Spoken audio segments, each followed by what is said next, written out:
We are on page 30. We're at the top of the page. And we said that the last word on line, the previous page, was last two words. The main idea of avodas tefillah is when a person motzi mipiv, now at the top of 30. Kol teva tefillah, every word of davening. Yitzar lo oz b'machshavto, he should depict in his mind's eye then, osa ateva, b'osiosea b'tzurasa, in its letters according to its form. So in the bottom he says in Agah, Bagamsha halacha psuka b'shas, even though it's a clear halacha, shatfil ne'emeres b'chol lashon, you could daven in any language. Kids don't realize that because we don't teach them this halacha. We just teach them to daven in Hebrew, even though they don't understand what they're saying. But the halacha is that you can daven in any language. There's no requirement to specifically daven in Hebrew. You can take the Shemona Esrei and daven it in English, and you don't say Shemona Esrei. It's if a person doesn't understand Hebrew, it's probably better that way, right? Because that would at least understand what they're saying. So it's true. But that's in order to fulfill the mitzvah tefillah. Because shekachol mitzvahs, like all other mitzvahs, a few mitzvahs have the mitzvah tefillah shtenikrays avodah b'leiv. Even though mitzvah tefillah is called avodah shebalev, imkos nevertheless ikaron likuva. We saw last week that the primary part of davening, hu chelak hamasi shaban, is the actual practical part of it. So you're yotze the mitzvah if you daven in any language. Yotze mitzvah of davening. However, the mitzvah min hamuvchar, for a mitzvah done the best possible way, vare tzarich l'tzarev gam Torah machshava kavana shlema. You certainly have to add on purity of thought and complete kavana. If you go to Torah kavana, and based on the extent of the purity of kavana, kach tigdal maseh mitzvah, the mitzvah becomes that much more significant. Ubifrat b'avodas halev shebel tefillah, especially avodas halev, which is tefillah. In kimishis b'chol lashon yotze dechavaso, even though somebody davens in any language is yotze, avol ein arok, but there's no comparison to mishim mispal b'lashon hakodesh, to somebody davens in Hebrew, be'elat tables dafka, with these words specifically, homdim ruma sha'olam, which are from the highest part of the world, and puts all of his power into it. So what he's saying is a bit of a chiddush. He's saying if you meditate on a word in English, it doesn't have the same impact as meditating on the word in Hebrew. In other words, if you would say, instead of saying putting Baruch in your mind's eye, you would put blessed in your mind's eye, it doesn't have the same impact. It's not going to give you the same kavanah, it doesn't have the same impact on you. Evidently there is... Even if you don't know what the word means? What? Even if you don't know what the word means. He obviously wants you to understand the word. He's telling you, make sure to understand the word and then be mechav in it. But that's, in other words, yes, first understand the word. Right now, let's say I don't understand the word kolenu. You should dive in English. Serious. Right? But there's a unique quality in having the understanding the words and saying them in Hebrew. Both, right? Understanding and saying. So that's why, there's a unique quality in looking at the words. That's why, they also very often have that voodoo thing in front of the chazan with all those laminat seach and as a menorah and yud vavke, right? Always far to look at. What? So the what? So mizmor shir or something? Lamatzeach min ginos. So the idea is evidently that looking at lamatzeach min ginos in the form of menorah is something which uplifts your kavanah. Contemplating the letters. So there's a unique quality in the letters of Lashon HaKodesh that they also uplift your kavanah and give you a special focus. So that's he's saying, yes, it's true you can be in every Lashon. And if you don't understand Hebrew, you should dive in another language. Some of the words you don't understand, you should dive in another language. Now, of course, nowadays we have all these things like interlinear sidurim. You don't need to do that anymore. But in the days when you had only your choice, you should dive in what language you understand. But you should try to get to this higher madrega. And back to the text itself. Ulchavein lo sif al yoda kach kedusha, and to have in mind to add that way a power of kedusha sheaseh pri lamala, which is we're going to bear fruit on high. Larbos kedushasam v'oram, to that the worlds above should have more kedusha and more light. Why is tefillah called dvarim omdim beruma she'olam? Things which stand at the top of the world. Shekol teva b'tzurasa mamish. Each word as it is formed. Ahia ola lamala. It goes up and up. Kol achas l'mkarav v'shorsha. Each one to its source and its root. Lif'ol pulos tikunim nifloim. To activate activities and fix things in a wonderful way. V'hi segula niflo. This is a wonderful tool. Beduka, which has been checked, umenusa, and verified. L'magilim atzmam bezeh. To people who accustom themselves to do this, as some people tried to do it since last week. It's not easy to do, but makes davening a lot longer if you do it. But to do it in spurts is also good. To try and focus on the words. And I want to point this out, the stress what he said a moment ago, which is that even though it's a big machlekes, where the Torah was given in our Ksav Ashuris, in our alphabet, or the Torah was given in the ancient Hebrew alphabet, at this point we assume that the Ksav Ashuris, the alphabet we use in the Torah itself, has intrinsic kedusha to it, and that there's something which each letter represents by itself, which has an impact on the olamos. So, for example, every letter except the few basic letters, or most letters, are made up of other letters, right? Aleph is made up of a yud, and a vav. Top yud, bottom yud, and a vav in the middle, which is 26. 26, like the Shem Havaya, Yud Ke Vav Ke. Mem, the same thing. A mem is made up of a chaf and a vav. That is also Yud Ke Vav Ke, Shem Havaya. Lamed, the same thing. Lamed has a chaf and a vav on top. So all of the letters have symbolism, which you should, ideally speaking, know about the symbolism. And even if you don't, just like the words of tefillah, even if you don't fully understand them, if you try to have a basic kavanah of them, they will do what they have to do in the Olam HaSoyonim. So too the letters of tefillah. Even if you don't understand what they're all about, they will activate the Olam HaSoyonim. They'll have the impact they have to have in the proper way. So, but in the meantime, it says, besides that, this is the school of Vatela Sirmei Olav, to negate and remove from himself bezeh, with this focus, kol machshavos havolim tordos monas taras hamashava kavana. This is true. This is something, and again, it's very difficult to do. But if you focus, the whole point of meditating on the word. No, I shouldn't say the whole point. One of the major points of meditating on the word is that you can't think of other things.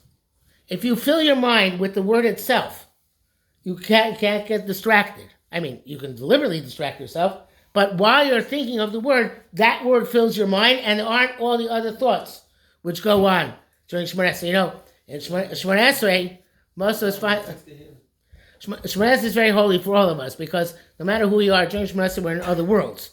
The question is which world we're in. So so if a person is in, does everybody ever feel it, right? During Shemona Esrei in a trance, there are many different types of trances. So yeah, sometimes you're woken up by 2 claps in my heart. I'm like, what? So Friday night. Yeah. Friday night by my heart. Yeah. I was told by somebody that who's an expert in NLP, neuro-linguistic programming, that everybody is in a trance all the time. That's just what trance you're in.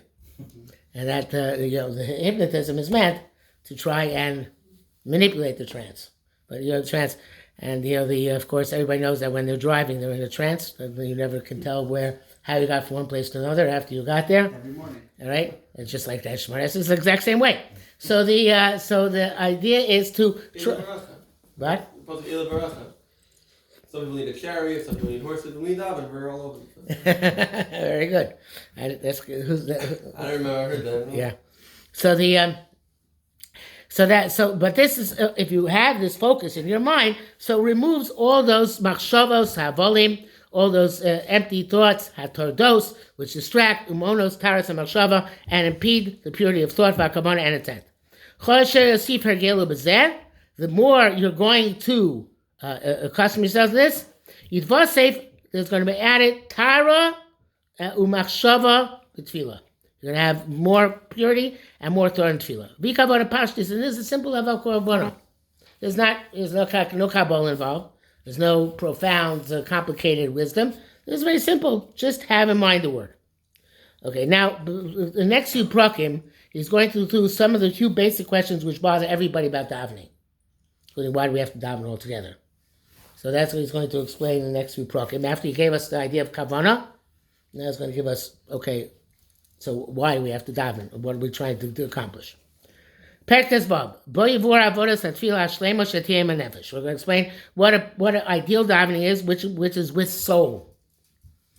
Avodas, once I was at a conference with my wife, and this was an interesting conference. It was like there are a lot of different strange types of people there, and they actually did Suki de Zimra to a guitar. And I was once experienced also hollow on Rosh Hashanah with a guitar, and it seems very weird to us because we're not used to putting our soul into davening, right? That's something which Karabakhians do. But the idea of putting the soul into davening is a very profound one, and theoretically, if a guitar is what uplifts your soul, you should daven with a guitar. That's why we have Elisha, when he was needed to get into the proper frame of mind in order to have nevuah, he said, bring the music, because the music is effective. So we're not used to putting our soul into davening. Doesn't ring for us so much. So let's see what he says. Avodas atila al pia kavana pashtus kvenis barleel. How to daven with simple kavana, which is explained. Avodas atfilah shlema. But a true avodas hatfilah tzricha liyeh im hanefesh. It's got to be with the soul. Chesib uvdo b'chol lebavchem uv'chol nafshechem. Remember Chazal zu atfilah. Chazal said when it says chol lebavchem nafshechem, it's davening. Because Chazal they'll break your base. Kasher esmido dan tfilah so bezos hamadrega. When a person davens on this level, sheis bar, which I'm going to explain to you, Mirz Hashem, yidvosef lo tara taraso. It's going to get even more pure. Ki matzina b'kamkos mikra dibur Chazal shatfila nikres b'shem nefesh. Tefillah is called soul. V'inyan shavodas hatfila mokam avodas hakorban. Tefillah is in place of a korban. And ukmoshe a korban hayal lalos nefesh abehem lamala. Just like by a korban, you're uplifting the soul of the animal on high. L'chein ikar bar yatoli b'zrikas hadam hu nefesh. That's why the main kapara with a korban was to sprinkle the blood on Mizbeach, because Adam hu nefesh. Obviously, it's symbolic, but that's the idea, to give the nefesh to Hashem. Ken ikrin yatzfila los l'musor lidvok l'beik nafsho l'mala. The main aspect of tefillah is to uplift and give over and connect your soul on high. Now, if you ever have a few minutes to look up on YouTube, look up The Fire Yogi. The Fire Yogi is a fascinating film, documentary about, you can look it up, about a Hindu guru who sacrifices himself in fire to his elephant god, and he does this he wrote. You see it in the video. He rolls around the fire for minutes at a time. When it's extremely hot, he doesn't get burnt, and it's a fascinating thing, and there are two explanations for it, possible explanations. Either one works. One is that Avodah Zarah has real koyach, and we just don't see it all the time. The other, which I think is more likely, is that the human mind has incredible powers over the body, which we don't usually tap into. And at the height of his trance, in which he goes through this rolling around fire, he takes one breath every 5 minutes, which, of course, none of us can do and survive. And he also has a special mantra which he's reciting that whole time. So and what he says is that he's sacrificing himself to his God for world peace. Now, okay, we don't, obviously for us this is outright Avodah Zarah, but there's an idea here which is similar to what he's saying, which is tefillah is supposed to be me building mizbeach and sacrificing myself on the mizbeach. B'vavi mishkan evne la'adar kavodo, right? Uner tamid ekach li es esha kedol korban akrivlo es nafshi hayichida. right? Davening is supposed to be, I'm giving my nefesh over to Hashem. Okay, we don't do an actual fire, but that's what the idea, and that's why the Sfarim say that a person's act supposed to. I never do this, but the Sfarim say that when you say Shema, you're supposed to have depict in your mind's eye yourself undergoing a death al Kiddush Hashem, and it says that if you do that, it creates tremendous nachas ruach in the Olam Yodim. So you're supposed to depict in your mind's eye like dying in a fire, being hung, being shot, something al Kiddush Hashem. So but it's not just the die al Kiddush Hashem, which is to be most of nefesh, but it's also to be most of your own nefesh to HaKadosh Baruch Hu. How are you supposed to be samech all the time? You're supposed to have this death row over here all the time also. Like you're supposed to have it as if today's the last day of your life. You're supposed to they're daven as if like you're gonna die. But be samech every day. Yes. How's it possible? But it says that by Simchas, in the time of the Gemara, they used to have a catchy song. The catchy song was We're all gonna die? Vailon de Misna, Vailon de Misna. Right. We don't know the niggun, but they used to sing, well, that's we're gonna die. Pretty good. Yeah. So the death is not supposed to make you sad. Death is supposed to make you want to accomplish more. I know it's in the Western world we don't think of death that way. Death we think is a very big tragedy, which ends life, and that's that. But it's not. It's supposed to be. You hear these stories of these people that they're told that you're gonna die, and they end up having the best 6 months of their lives. They do Right. whatever they want to do. Right. So death is supposed to focus. The bucket list. So you're right. It's a difficult thing to do for us because we're not used to thinking that way. But a person's supposed to have in mind, and I think I mentioned this last week that the Beis Yosef, when he had the Maggid told him, "You're going to die of Kiddush Hashem. You're going to die of Kiddush Hashem." The Beis Yosef was so happy. Yeah, I'm going to die of Kiddush Hashem, and was very big disappointed evidently when he didn't die of Kiddush Hashem. So what? Did he say that? He didn't say that because he was dead by the time he I just want to make sure. I'll get that in the story. Yeah. So it's supposed to be a tremendous question. But by the way, the Maram Rutenberg says, I don't know how he knows this, but he's a Maram Rutenberg, so he says it. So somebody who dies of Kiddush Hashem feels no pain. If you die of Kiddush Hashem, then there's a unique gift from Kodesh Baruch Hu. You don't feel the pain. You want to ask Rabbi Akiva that? What? You want to ask Rabbi Akiva that? I think it was Rabbi Akiva is a good example of that. Rabbi Akiva said that now he's experiencing the highest level of Ahavas Hashem in his life. It was probably a great simcha at that moment. He asked him to remove the wall, the wet wall. He went to the What? wall. It was kind of been tragic. Yeah. Why? There's no pain occurs. What? It was a slow death. It was pain. It's a good point. I don't know what you do with that Gemara. It's a good question. Maybe it wasn't level Rabbi Akiva. I mean, Rabbi Akiva was the highest of the high, so I don't know if not everybody was on that Madrega. Rabbi Akiva was the Talmud of Nachum Ish Gamzu. He said anyone that doesn't kill Hashem is no pain, or Rabbi Kiva said. Aram Rutenberg said it. So, Chaim Trident was definitely on that Madriga. What? So how could Chaim Trident have pain? I don't know. It's a good question. I don't have to have the answer for you. But perhaps they're... I'm just saying it's not necessarily Madrega Rabbi Akiva, but I don't know. It's a good question. You'll never know because everybody dies on Kiddush Hashem. Can't tell you. Yes. The way they take things about suicide, the way it fails in the attempt, and that's what he's thinking on the way down. So if someone tries to die position and doesn't, could ask him, was it painful? So he says, "Kein ikar l'chein ikar kapara yatov b'sikus adam u'nefesh chein aktar seimurim." Also putting the limbs and fats on the mizbeach, ikar maya l'kavonas halos hanefesh, was to uplift the soul to HaKadosh Baruch Hu. Kein ikar in atfilu la'alos limsor u'ledabek nafsho lamala. So to the primary aspect of davening, it's not ikar. Before I said the ikar is the words, but another aspect of primary aspect of davening is to uplift and to give and to your soul and to connect your soul to HaKadosh Baruch Hu. Ki hakoach hadibur shel adam nikra nefesh.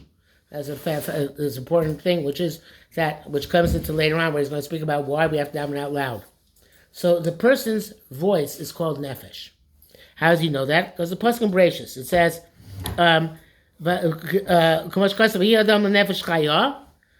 pasuk includes luach mimalala. The nefesh is in the breath, right? In the breath and in the nefesh has different parts to it. The part of the nefesh which has to do with Speech is ruach. And ruach, of course, has to do with wind coming, go in and out. So the idea of ruach is that part of the neshama is speech. And that is, you express in speech, you experience in speech, and it actually impacts upon you when you hear speech or any sound which has a significance to you. So, v'chein nir la'ayin. He says here we can see this with our own eyes. Sheb'chol dibur she'adam motzi mipiv. Every time a person expresses a sound, yotzi mipiv ruach v'hevel alev. Yes, obviously we know that the sound which a person creates is by the wind coming through the vocal cords and creating all the letters that he enunciates, the sounds he enunciates. V'adibur ikar nefesh adam shezeh yisron ba'adam min ha'behema. The dibur is what distinguishes man from animals. Just going back to the various different levels of neshama, nefesh or neshama chay yechid, without getting each one of them. But nefesh we have in common with animals. As I said before, ki adam or nefesh, right? They also have a nefesh, and that nefesh is in the blood, and that's why we sprinkle the blood on mizbech. But ruach is something only human beings have, not animals. Because although animals can express sounds, and those sounds have meaning, they can't speak. Speech requires a higher level of nefesh, of neshama. So you can make emotional sounds without having ruach. And a dog can bark, can whine, it can do all sorts of things, right, which express emotion. But to verbalize something, that requires a higher form of soul.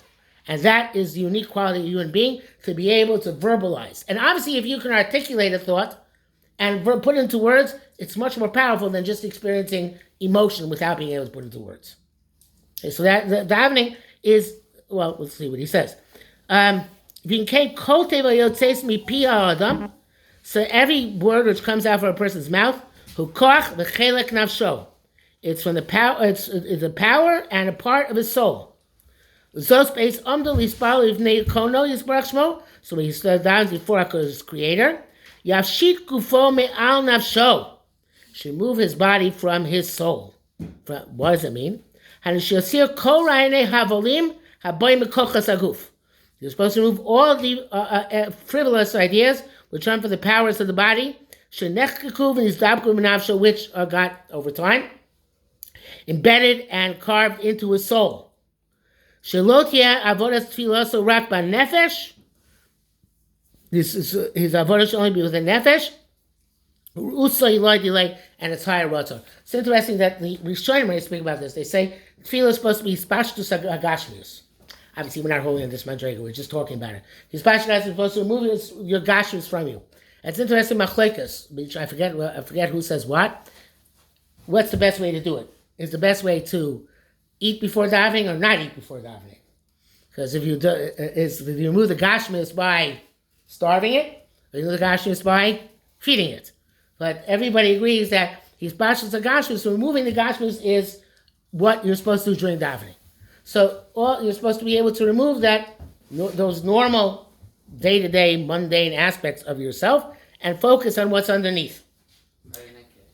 We do up sharp. We eat during davening. Yeah. So, very good. And drink. I think most people who don't care about eating before davening are the same people who don't care as much about the Zman field. So. Yeah, there's a correlation there. You select all the part of Judaism. But he says, "Who should cut him under betfilah tzarich levatel before he stands davening after in the gate, ulasir me'alav, and to remove from yourself b'machshavto in his thought kol tanugi haguf anosav, all the pleasures of the body and all its benefits, v'chol inyanav, and all of its manners, ad shukva b'machshavto, until it's embedded in your soul, in your thought, l'ma'esa guf kilu eno bal guf klal." To reject the body, to find it repugnant, as if you have no body at all. Only your soul is engaged in the tefillah. When he says each word, which is now a power and a strength of his soul, he's put his rutzin into very strongly. Shifchi kamayim libek. Pour your soul into it. Legamri. Big up shorish elyon shel telos atfila home the emru shalom and put it in the source of tefillah suchum at the top of the world. So we're gonna have to elaborate on this a bit more. But they say there was once a fire in Voloshin, and the Chaim Voloshin was in the middle of davening, and they carried him out. They put him on a bench. They carried him out, and when he got outside, he asked, "How did I get here?" So that is. For us, such levels are absurd to talk about. But the level that he was in a completely different world, completely involved in his nefesh, he was oblivious to what was going on with his goof. It was not, I'm not saying which played a role by him. And again, we know that happens to us sometimes. We get into a trance and we're oblivious to what goes on around us. The problem is that usually that trance is not one which is l'shem shamayim. Before I spoke about the fire yogi. So he says when he's in one of his trances and he's involved with the fire, he's only has 10% cognition of what's going on around him. I know it depends. It's 10%. Suppose in the 5% or 15%. But yeah, at some point, a person is davening really the right way. He's involved in his nefesh and doesn't focus on the goof at all. Okay, we'll stop here for today. We'll try and make it more l'maaseh as we get more further into the piece.